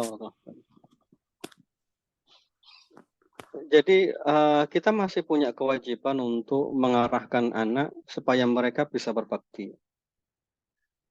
Ketika anak marah ke orang tua, jangan berpikir tentang bagaimana supaya suaranya bisa lembut. Tetapi yang perlu kita pikirkan, ketika anak sedang marah ke orang tua, dia punya benih kedurhakaan ke orang tua. Cara melihatnya ke sana, supaya kita mau berjiwa besar dan mau berkorban lebih. Ketika anak bantah orang tua, jangan berpikir bagaimana supaya dia tunduk dengan ucapan orang tua. Tapi segera pikirkan, kalau anak bantah orang tua itu artinya ada benih-benih kedurhakaan pada orang tua. Kalau ada benih kedurhakaan pada orang tua, itu berarti merusak bakti dia kepada kita, kepada orang tua. Nah, orang tua punya kewajiban untuk membantu anak berbakti padanya. Kalau anak kemudian marah, lalu kita marah dengan marah yang sama, anak semakin sulit untuk berbakti. Karena bakti itu secara umum berpijak dari syukur. Selain tentang beban agama bahwa kamu harus berbakti, nak, tapi secara umum anak itu akan mudah berbakti kalau dia bisa merasakan syukur dalam batinnya. Semua orang begitu. Kita mau berbuat baik pada si fulan karena kita merasa si fulan itu baik sama kita. Walaupun ada perintah, walaupun tidak ada perintah dalam agama kita untuk berbuat baik terhadap sesama muslim, tapi karena kita melihat dia baik kepada kita, kita pasti akan berbuat baik padanya. Setiap orang punya naluri begitu. Nah, orang tua pun sebaiknya bersikap yang sama. Jadi kalau misalnya kita bersikap semakin keras ke anak, yang hilang itu rasa syukur mereka ke kita.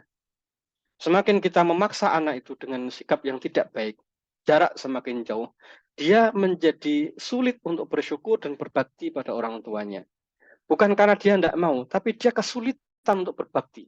Karena secara alami bakti itu tumbuh di atas rasa syukur pada orang tua. Bukan hanya ini sebuah kewajiban. Nah, kalau anak tidak memahami ini sebuah kewajiban, dia tidak akan bisa menemukan bakti pada orang tua.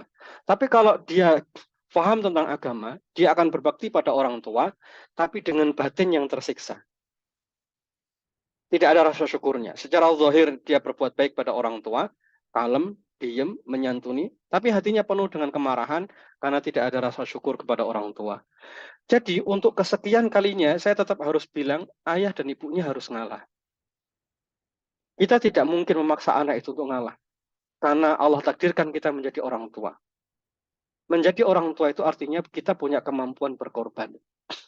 Jadi ajak bicara ayahnya, saatnya sekarang untuk berkorban lebih ke anak-anak. Kenapa? Supaya mereka dekat dengan kita? Enggak. Supaya mereka menemukan amal terbaiknya, yaitu berbakti. Supaya mereka bisa menjadi qurrata ayun. Jadi ayah, ibu istighfar, mohon ampun pada Allah. Ajak ayah untuk istighfar. Yang kedua, kekerasan itu hanya bisa disikapi dengan kelembutan. Gunakan teori yang kemarin dibahas. Dekat, datangi, minta maaf. Datangi, minta maaf. Ajak ngobrol baik-baik, dekat. Walaupun itu bagi anak dewasa, tetap akan ada batasan dalam batinnya. Tidak apa-apa, teruskan. Lalu setiap hari ambil jalan yang sifatnya rahmat ya, kemarin yang kita bahas. Doakan untuk anak, mohonkan kelembutan. Kalimat putus asa tidak boleh lagi ada. Saya nyerah dengan anak saya. Kalau orang tua nyerah, siapa yang bisa menolong? Kalau orang tua sudah bilang, wes sak karepmu nak, terserah kamu mau jadi apa. Kalau orang tua sudah membatasi doanya, sudah membatasi kesabarannya, sudah membatasi pengorbanannya, tidak akan ada yang bisa menolong anak itu kecuali Allah memberikan kekhususan untuknya. Diciptakannya kita sebagai orang tua karena kita punya kesabaran tanpa batas, karena kita punya pengorbanan tanpa batas, karena kita punya doa tanpa batas. Mau tidak mau, seburuk apapun, ucapkan kalimat, ya Allah, saya ridho pada anak saya bertobat atas semua kesalahan saya selama ini. Doakan untuk anak-anak kita. Lalu yang kedua, ibu, ayah, ngalah. Konflik itu hanya bisa diselesaikan dengan cara salah satu harus ngalah. Tidak mungkin untuk membuat anak itu mengalah karena dia dalam situasi egonya yang sangat tinggi. Satu. Yang kedua, dia belum cukup ilmu. Dalam situasi konflik, yang harus kita lakukan ngalah salah satu. Tujuannya, agar dia tetap ada di rumah. Agar dia tetap dalam genggaman kita. Karena kalau masing-masing keras, anak itu akan lebih nyaman di luar rumah. Dan ketika dia berbuat keburukan di luar rumah, tidak ada yang bisa mencegah, tidak ada yang bisa meluruskan. Jadi ibu ngobrol sama ayah. Kemudian datangi anak, ajak ngobrol. Dengan hati yang ikhlas. Niat untuk mengubah apa yang sudah terjadi di masa lalu. Kelebihan orang dewasa dibandingkan dengan anak-anak. Anak-anak itu, mereka diubah dengan perilaku kita yang banyak. Tetapi, orang dewasa, dia bisa diubah dengan ilmu, dengan kepahaman. Jadi, ajak ngobrol. Duduk ibu sama suami, taubat dulu, bangun malam dulu, doa kepada Allah. Seperti yang kita bahas kemarin. Komunikasi itu bukan soal lisan. Bukan sesuatu yang keluar dari lisan kita. Tapi sesuatu yang keluar dari keikhlasan hati kita. Apa yang keluar dari hati dengan ikhlas, itu yang akan tembus ke hatinya. Kalau hati ibu dan bapak putus asa, tidak akan bisa menyentuh hatinya. Kalau hati dan pikiran ibu sama ayah lapang, ikhlas lagi untuk berkorban untuk anak-anak, mudah-mudahan bisa tembus ke mereka batinnya. Begitu ya, ibu ya. Semoga Allah mudahkan. Insya Allah bisa. Masya Allah. Baik, ini kita jawab pertanyaan yang di chat atau yang kemarin. Ustaz, yang kemarin tinggal sisa 2 sepertinya. Boleh? Ayo, Atau di yang kemarin. chat banyak. Yang kemarin aja ya. Baik, ini ada 2 pertanyaan. Assalamualaikum Ustaz, jika anak sudah balik dan ketaatannya belum baik, apakah memperbaikinya boleh tetap perlahan? Yang pertama, itu. Yang kedua, ini sekalian pertanyaannya. Assalamualaikum Ustaz, Afan mau tanya tentang kitab rujukan parenting Islami yang dipakai Ustaz. Rekomendasi kami yang bisa dipelajari. Itu Ustaz. Yang pertama tadi, usia berapa? Balik usia ya? balik. Ya, udah balik. Apakah boleh bertahap tentang memperbaikinya? Sebenarnya secara teknis kita diperbolehkan untuk menghukum selama hukuman itu tidak menyakitkan. Tapi persoalannya memberikan hukuman itu harus dipertimbangkan tentang dia trauma atau tidak. Satu itu. Trauma itu secara pikirannya cenderung negatif terhadap hukuman. Kemudian yang kedua, bukan trauma tapi memberontak. Memberontak terhadap hukuman. Saya cerita satu kasus yang ekstrim ya. Ada anak yang dia ini pengen menikah dengan laki-laki yang itu tidak diridhoi oleh orang tuanya. Lalu orang tuanya bersikap keras, pokoknya tidak boleh, pokoknya tidak boleh, pokoknya tidak boleh. Apa yang terjadi? Anak ini justru akhirnya naudzubillah dia lari bersama laki-laki itu menikah di luar. tanpa sepengetahuan orang tuanya. Jadi anak-anak ini ketika semakin dewasa, dia punya opsi berpikir yang lebih banyak. Kemudian fisiknya semakin kuat. Artinya dia punya opsi pilihan, ya, punya pilihan aktivitas yang lebih. Tidak seperti anak-anak sebelum balik. Bisa dipaksa, disuruh masuk kamar, tidur, selesai. Tapi anak-anak di usia balik ke atas, dia punya opsi pilihan yang lebih banyak. Kalau misalnya tadi dengan nasihat keras, dengan hukuman, dia bisa tunduk dan betul-betul melakukan, itu baik saja, tidak ada masalah. Tapi ada anak yang disikapi dengan begitu, semakin benci. Kalau bencinya ke kita, tidak ada masalah. Yang repot itu, kalau akhirnya mereka benci dengan kebaikan yang kita perintahkan. Nah, ini yang perlu dipertimbangkan.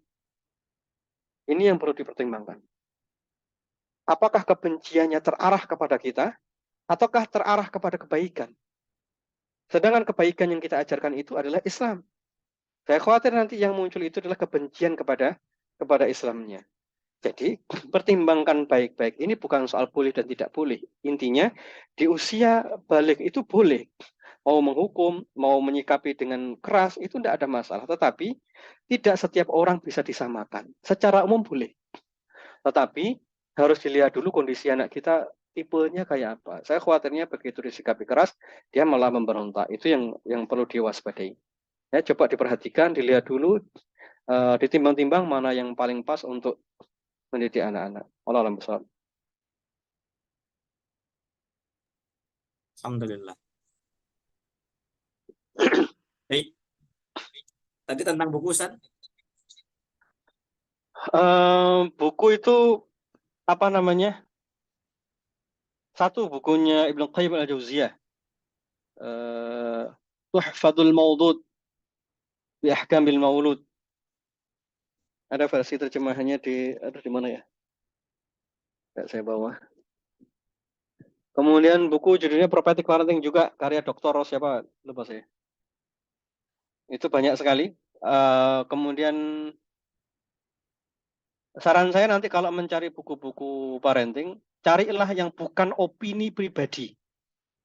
Carilah yang isinya itu merujuk kepada ulama ini begini, hadis ini begini, yang merujuk ke referensi-referensi klasik itu yang dipakai, bukan opini personal penulisnya. Kalau opini personal penulisnya nanti itu akan tercampuri kalau misalnya pokoknya tercampuri dengan pendapat personal lah, yang begitu dihindari. Waalaikumsalam. Masya Allah. Baik. Saya menambahkan mungkin Ustaz, tadi yang buku yang saya baca. Di antaranya kalau terjemahannya ada Islamic Parenting karya Syekh Jamal Abdurrahman. Di sini disebutkan, beliau menyebutkan yang dibahas atau yang dimasukkan adalah hadis-hadis yang sahih saja. Hadis-hadis sahih dan tentunya dalil-dalil yang terkait dengan ayat. Dan Masya Allah itu juga runut terkait dengan tahapannya juga bagus ya.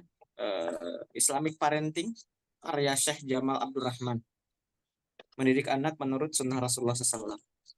Dan itu ya memberikan sedikit gambaran tentang pola asuh, insya Allah. Baik, yang berikutnya kita bacakan atau kita jawab langsung yang angkat tangan, Ustaz? Yang angkat tangan dulu boleh. Yang di chat. Angkat tangan dulu. Baik. Ibu Deviani Azizah. Mangga Ibu.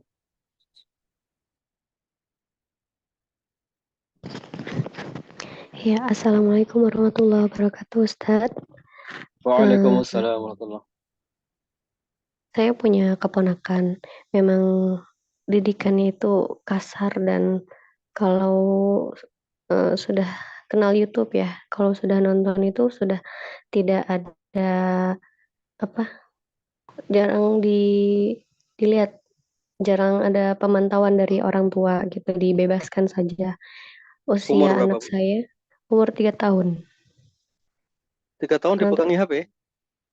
Iya, ini keponakan saya. Gitu. Terus kan karena kita bertetangga, umur 3 tahun ini kayaknya semakin ke sini, tadinya kan memang bertengkar anak-anak biasa ya, tapi makin ke sini itu sudah merujuk kepada bullying gitu, Ustadz. Tadinya, saya biarkan biar anak saya bisa menyelesaikan sendiri gitu. Tapi ternyata anak saya juga akhirnya balik eh, membela diri gitu ya. Tadinya bullyingnya cuma verbal aja, cuma kata-kata aja gitu Ustadz. Tapi dibalas sama anak saya itu pakai fisik dipukul. Akhirnya saya bilangnya, iya jangan pukul gitu. Umur berapa Karena putranya Ibu? sama 3 tahun, jadi hanya selisih beberapa bulan Ustadz. Eh, agak bingung juga gitu ya untuk menyampaikan, ya karena pola didik orang tua itu kan sensitif gitu ya Ustadz ya. Cuma karena ini saudara gitu, kakak ipar sendiri agak agak apa, ya takut silaturahmi mah jadinya putus gitu. Ya. Anak saya itu sekarang jadi berbalik karena jadi mungkin itu akhirnya makin keras ya sifatnya. Anak saya sekarang jadi penakut gitu Ustadz. Jadi takut sama si anak ini, sama si sepupunya, sama keponakan saya gitu. Gimana ya biar menumbuhkan rasa percaya diri ke anak saya lagi gitu. Bahasanya gitu agak kebingungan karena iya jadi kalau dibentak sedikit sama sepupunya ini langsung nangis gitu. Dibilang nggak boleh langsung nangis gitu. Tadinya dia tuh sebenarnya ya apa berani gitu. Sekarang jadi penakut gitu. Ya bagaimana Ustadz? Jazakallahu Baik, khairan kasiran. Ya. baik. Pertama tentang HP saudara ya tadi. Di usia 3 tahun itu belum punya filter, jadi belum punya kendali diri, dia hanya punya hajat. Nah, ini bahasan di sesi kedua. Jadi anak-anak di usia itu belum punya filter, belum punya kendali diri. Terus kemudian dieksplor terus-menerus, hajatnya dieksplor terus-menerus tanpa henti. Akhirnya kesabarannya menghilang. Efeknya, dia menjadi temperamen, menjadi tidak terkendali dirinya. Nah, sedapat mungkin lah mudah-mudahan keluarga mau memahamkan hal itu. Kalau ini anak-anak kita, anak-anak di usia ini tolong dibatasi untuk dikasih HP-nya. Dikasih sekali 2 kali tidak apa-apa, cuman jangan sampai terus-menerus. Kemudian yang kedua, anak-anak di usia sebelum balik itu tidak mengenal konsep konflik. Ya, anak-anak sebelum balik itu tidak perlu dikenalkan dengan konflik. Jadi orang tua yang mengintervensi. Jadi konsep umumnya begitu ya. Anak-anak di usia sebelum balik itu belum punya kemampuan untuk konflik karena dia sedang bersabar menuju taat dan bersabar menjauhi maksiat. Nanti setelah usia balik dia baru bersabar menghadapi musibah. Konflik itu baru ada setelah itu seharusnya. Jadi anak-anak di usia sebelum balik kalau dia mengalami konflik, dia tidak punya kemampuan menetralisir karena dia belum punya konsep sabar. Sabar yang ketiga. Sabar menghadapi kesulitan. Dia belum punya itu. Makanya kecenderungannya dia akan memilih untuk berontak karena keinginannya yang diambil atau dia akhirnya depresi, memilih untuk menahan diri, melemah. Nah, dalam situasi semacam ini, orang tua mengintervensi. Jadi orang tua mengintervensi. Konflik itu tidak boleh terjadi, dijauhkan. Kalau mulai terdengar teriakan, segera jauhkan. Kalau mulai ada bullying secara ucapan, jauhkan. Karena anak ini belum punya kemampuan untuk menghadapi hal yang tidak menyenangkan. Itu dulu, itu yang pertama. Jadi diantisipasi. Kemudian yang kedua, anak ini karena situasinya tidak bisa dihindari, artinya konflik itu memang harus ada. Ya, konflik itu harus ada. Dia dibekali. Nah, bekalnya untuk anak-anak yang di usia 3 tahun sampai usia 7 tahun itu fase untuk mengenalkan tauhid. Sebagaimana kita bahas kemarin. Bekalnya apa? Fahamkan tentang tauhid. Apa itu tauhid? Fahamkan bahwa Allah yang maha menjaga, Allah yang maha menghisap setiap amal. Orang yang berbuat zalim, dia akan dicatat di sisi Allah, dia akan mendapatkan balasan yang setimpal. Kamu yang berbuat baik, kamu akan mendapatkan balasan yang setimpal di sisi Allah. Kamu akan mendapatkan surga, dia akan mendapatkan neraka, nanti akan ada balasan dari Allah. Jadi persepsi itu dimunculkan terlebih dahulu. Ajak ngobrol tentang tauhid, ajarkan tentang tauhid. Allah nanti yang akan balas. Nah, ajarkan tauhid itu dulu karena dia kesabarannya bukan dalam sabar menanggung musibah, tetapi untuk taat kepada Allah. Jadi kalau dia nangis itu masih baik karena dia tidak melakukan kezaliman. Itu masih baik. Hanya saja kalau ini seperti depresi misalnya, nah itu yang perlu diselesaikan. Penyelesaiannya sederhana, lakukan bahasan yang kemarin. Rutinkan mendekap dan mendoakan dia ketika hendak keluar rumah, ketika hendak sekolah, ketika hendak bermain, selesai bermain, aktivitasnya dekap, doakan. Itu yang akan menetralisir kemarahan, kesedihan dalam batinnya. Karena dia tidak punya kemampuan untuk menghadapi, tidak punya kemampuan sabar menghadapi kesulitan, yang dia butuhkan itu support. Support itu bisa jadi nasihat seperti tadi pemahaman tauhid, bisa jadi support yang kedua itu adalah bahasa tubuh. Itu membuat dia menjadi tenang. Nanti lakukan pagi bangun tidur, malam bangun tidur, pagi ketika hendak bermain, dekap, doakan. Selesai main, dekap, doakan. Selesai dipuli, selesai dia dibentak, dekap, doakan. Itu bukan melemahkan, tapi memberikan hak rohaninya yang sedang bertumbuh. Nanti ketika dia sudah mulai usia 9, 10, misalnya mulai mendekati menuju masa lepas balik, mulai ajarkan keberanian untuk mengatakan tidak pada orang yang telah berbuat buruk kepadanya misalnya. Itu nanti tidak apa-apa insya Allah. Yang penting lakukan tadi. Mungkin begitu ya. Allah Ustaz. Baik, kita bacakan pertanyaan aja saja, satu atau dua pertanyaan saja, biar Baik. terwakili mungkin. Ya. Baik, yang pertama, ini saya pilih di pertanyaan di chat ya, karena nanti kalau dibacakan semua sepertinya tidak akan terbaca semua. Izin bertanya Ya. Ustadz, anak saya sangat hiperaktif di luar rumah, dia sangat sulit kendali sekali buat dia, apalagi lihat tempat-tempat yang luas seperti masjid, tempat-tempat lainnya. Usia anak 2 tahun setengah, saya pernah mengajak anak saya ke masjid untuk kajian. Saat melihat masjid, dia sangat terpukau, lari kencang, sekencang-kencangnya mencari masjid. Saya sampai kelelahan, anak saya sangat sulit dibilangi, ya, dibilang itu mungkin dinasihati ya. Saking hiperaktifnya, jujur saya saking sering cubit karena anak saya sangat sulit dikendalikan. Mohon pencerahannya Ustadz, karena anak saya dibilangin dengan kata-kata bijak sangat nggak ngereken sama sekali. Dia sangat asik dengan tingkahnya dunianya sendiri. Ini anak usia 2,5 tahun Ustadz. Bukan 25 tahun ya Ustadz ya, 2,5 tahun. Ya, kalau usia 2,5 tahun dah biarin saja. Biarin saja, karena dia sedang bereksplor ya itu dunianya. Mau disuruh tenang itu menghalangi kesenangannya. Yang penting secara fikih diikuti saja. Hukum membawa anak-anak ke masjid ketika salat. Nanti browsing di konsultasi syariah. Konsultasisyariah.com, hukum mengajak anak-anak ke masjid. Nanti di situ ada banyak pendapat tentang hukum mengajak anak ke sana. Ada yang membolehkan dengan catatan dan seterusnya. Jadi untuk anak-anak usia 2,5 tahun kemudian dia berperilaku demikian gimana? Tidak apa-apa. Yang penting sikap kita, jangan dicubit. Karena dia belum punya kemampuan sabar. Nanti malah yang lucu kita sebagai orang tua. Ya jangan. Karena dia belum punya kemampuan sabar terhadap musibah. Dia sedang belajar untuk menikmati dirinya. Ya memang usianya begitu. Dia baru saja memasuki fase kedua. Fase pertama itu 1, 2. 3 tahun itu kelahiran kedua kalau bahasanya Syekh lupa saya. Usia 3 tahun itu kelahiran kedua. Ya dia sedang memulai berproses menuju step berikutnya. Ya memang begitu dunianya. Tidak ada masalah. Bahkan Nabi SAW ketika salat Hasan dan Husain kemudian kadang naik ke punggung beliau, ya biasa saja, tidak apa-apa. Karena memang fasenya demikian. Jangan memaksa anak di luar fasenya. Fase tenang itu dilatih 7 tahun. Tenang itu baru betul-betul kita tuntut itu di usia 7 tahun. Karena tenang itu bentuknya itu ya sholat itu. Sedangkan sebelumnya ya nggak ada tuntutan untuk itu. Yaitu proses dia. Insya Allah tidak apa-apa, semoga jadi anak soleh. Senang ke masjid insya Allah. Amin.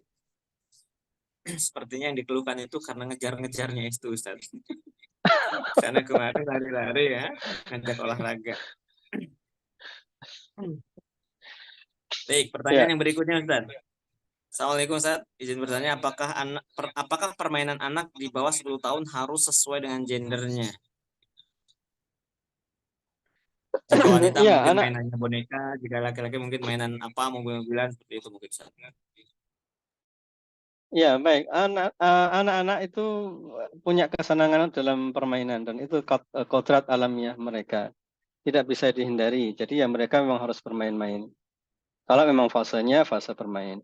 Tapi nanti ada anak-anak khusus yang mereka tiba-tiba tidak suka bermain itu juga ada. Mereka lebih suka ilmu, lebih suka membaca buku juga ada. Ya, masing-masing anak tidak sama. Nah, kemudian berarti perlu kita pilihkan permainan-permainan yang memang sesuai dengan gendernya. Karena itu terkait dengan fitrahnya. Kenapa? Kenapa kita pilihkan gender? Supaya relevan, sinkron dengan pembelajaran di fasenya. Pembelajaran di fase 7 sampai 10 tahun itu selain sholat, juga pembelajaran gender. Ya, 7 itu pembelajarannya tentang gender. Plus pembelajaran tentang ibadah, sholat, puasa, ilmu, Al-Quran, hadis, akhlak. Nah, itu semua diajarkan di fase 7 tahun ke atas. Nah, termasuk di dalamnya adalah gender. Dan gender tadi akan berpengaruh ke pengajaran tentang adab. Laki-laki menutup aurat, auratnya ini dan itu. Kemudian perempuan, auratnya ini. Kemudian interaksi laki-laki dan perempuan. Tidak boleh begini dan begitu. Tidurnya ketika di rumah dengan saudara dipisah. Duduknya ketika di sekolah dipisahkan. Nah, itu bentuk untuk mengajari mereka tentang gender. Kalau kesehariannya diajari tentang mengelola gendernya, nah otomatis permainannya pun sebaiknya disamakan. Laki-laki ya ajak main bola, ajak tembak-tembakan. Kalau perempuan bolehlah main boneka dan yang lainnya. Agar proses belajarnya sinkron dengan pembelajaran yang sedang kita lakukan untuknya. Maaf, agar proses permainannya sinkron dengan proses pembelajaran gender yang sedang kita ajarkan. Itu mungkin insya Allah. Insya Allah. Baik. Ini sudah jam 9:08, Ustaz. Baik, yang lainnya direkap ya. Insya Allah besok malam kita akan ada sesi, kita akan ngobrol bareng untuk pertanyaan-pertanyaan yang dari kemarin dan hari ini belum terjawab. Mudah-mudahan bisa kita bahas bersama besok insya Allah. Baik. Mudah-mudahan Allah mudahkan diri kita semua untuk hadir di majelis besok ya, sesi yang terakhir, sesi penutupan. Dan besok insya Allah akan lebih banyak kepada sesi tanya jawab, mungkin mereview ulang mungkin daripada teman-teman atau ibu bapak sekalian Ya, yang boleh. awal atau yang menyimak ya. Silahkan ditanyakan langsung secara langsung terkait dengan materi-materi dari awal hingga malam hari ini. Jika nanti memang ada kesulitan memahami, mudah-mudahan nanti sesi besok lebih leluasa untuk bertanya karena besok agendanya memang membahas tentang pertanyaan atau seputar masalah itu sendiri. Baik, ada kesimpulan terakhir Ustaz atau cukup? Cukup insya Allah. Baik, teman-teman semuanya, Bapak dan Ibu sekalian, mudah-mudahan diri kita termasuk menjadi orang tua yang dimudahkan mendidik anak-anak kita, sehingga dalam pendidikan itu kita dikaruniakan oleh Allah ilmu dalam membersamai anak kita.